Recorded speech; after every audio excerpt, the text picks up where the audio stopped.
Sa iba pang balita, Fetcher ID in-issue sa mga magulang sa Mangaldan, Pangasinan bilang pagpapaigting sa seguridad sa mga paaralan.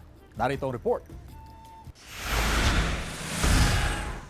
Mag-aalas 11 ng umaga nang magtungo sa eskwelahan si Nanay Rosa para sunduin ang 3 apo na nag-aaral sa Malabago Elementary School. Bago pumasok sa gate ng eskwelahan, sinuot na niya ang Fetcher's ID na ibinigay ng pamunuan ng paaralan. Kung walang suot o dalang ID, hindi makakapasok sa loob ng eskwelahan at hindi rin makakapagsundo na mag-aaral. Mga estudyante po kasi safe sila na yung talaga pong susundo sa kanila yung parents nila or guardian, ganun. Mahigpit na pinapatupad sa Malabago Elementary School ang No Fetcher's ID, No Sundo Policy. Bahagi ito ng pag-iingat ng eskwelahan para matiyak ang kaligtasan ng mga bata.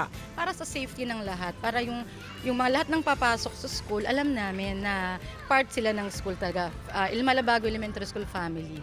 Mahigit 700 na ID ang inimprenta ng pamunuan ng eskwelahan. Libre ang mga ID. Nagko-comply sila kasi na meeting namin sa PTA meeting with the SGC. Sa ngayon, nakikita ng pamunuan ng eskwelahan na epektibong ipinapatupad na polisiya. Nakikita rin naman daw nilang pagsunod ng mga magulang sa panuntunan na ito ng paaralan, lalo pat para ito sa ikabubuti ng mga learner. Jasmine Gabriel Galban, One North Central Luzon.